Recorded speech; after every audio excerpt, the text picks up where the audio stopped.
ମୁଁ ସାଙ୍ଗମାନେ ଘର ପିଣ୍ଡାରେ ବସିଥିଲି। ମୁଣ୍ଡରେ ଗୋଟେ ପଶିଗଲା ଆଇଡିଆ। ବାହାରି ଗଲି। ମୁଁ ଦିପଟ ଅଖା ଗୋଟେ କାଙ୍କ ନେଇ ବାହାରି ଗଲି। ପଦାକୁ ଯାଇକି ଏଠି ଆମର ବନମାଟି ହେଇଛି। ତାକୁ ମୁଁ ମୋ କାଙ୍କରେ ତାକୁ ଭଲ ଭାବରେ ଖୋଳିଲି। ଆପଣମାନେ ତ ଦେଖିପାରୁଥିବେ। ଭଲ ଭାବରେ ଖୋଳିକି ତାକୁ ଅଖାରେ ପୂରେଇଲି।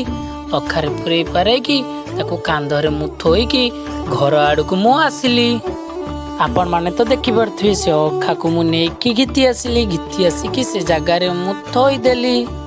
ମୁଁ ଦେଖିଲି ଗୋଟେ ଆମ୍ବ ଗଛ ହେଇଛି। ମୁଁ ତାକୁ ମୋ ହାତ ସାହାଯ୍ୟରେ ତାକୁ ଓପାଡ଼ିଲି। ମୁଁ 4ଟା ଆମ୍ବ ଗଛ ଓପାଡ଼ିକି ତାକୁ ମୋ ହାତରେ ଧରିକି ପଳେଇ ଆସିଲି। ଗଛ ଘିତି ଆସିଲି। ଗୋଟେ ଶାବଳରେ ଗୋଟେ ଗାତ କରିକି ତାକୁ ସେଇ ଗାତରେ ମୁଁ ତାକୁ ପୋତିଦେଲି। ଭଲ ଭାବରେ ମୂଳକୁ ଦାବି ଦେବ ସାଙ୍ଗମାନେ। ମୁଁ ବି ଦାବି ଦେଲି। ତାକୁ ଦାବି ସାରିଲା ପରେ ଭଲ ଭାବରେ ତାକୁ ପାଣି ଦେଇଦେଲି। ପାଣି ଦେଇ ସାରିଲା ପରେ ଏବେ ହେଇଗଲା ଆମ୍ବ ଗଛ।